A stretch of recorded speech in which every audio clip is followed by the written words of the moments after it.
Thread culture বন্ধ করতে চান, বেয়াদপি দেখলেই কিন্তু এরপরে এনকাউন্টার, এমনটাই হুঁশিয়ারি দিলেন রাজ্যের পঞ্চায়েত মন্ত্রী দিলীপ ঘোষ। তিনি মাফিয়া গুন্ডাদের উদ্দেশ্যে সরাসরি এবার হুঁশিয়ারি দিচ্ছেন, পুলিশ পাড়ায় ঢুকে তাড়া করে সমাজ বিরোধীদের ঢুকছে, খড়গপুরে কোনো অশান্তি কিন্তু বরদাস্ত করা হবে না।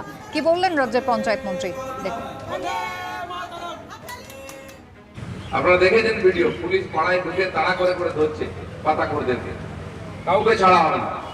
আর যদি দরকার হয় এনকাউন্টার হবে, গাড়ি করে যেমন হয়েছে পালাতে গিয়ে। সেটা আমি পরিষ্কার বলে দিচ্ছি, খড়গপুরের মানুষ শান্তিতে থাকতে চান, তাই বিজেপিকে জিতিয়েছেন, বিজেপি সরকার হয়েছে।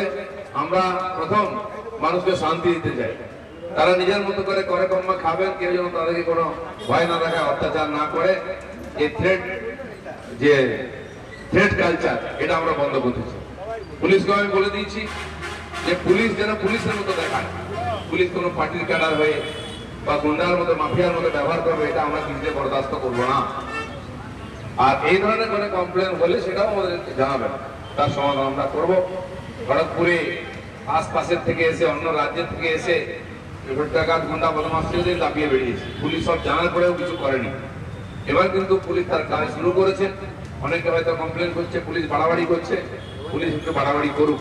গুন্ডা মাফিয়াদের বাড়াবাড়ির চাইতে পুলিশের বাড়াবাড়ি একটু ভালো, তাহলে বাকি শান্ত থাকে।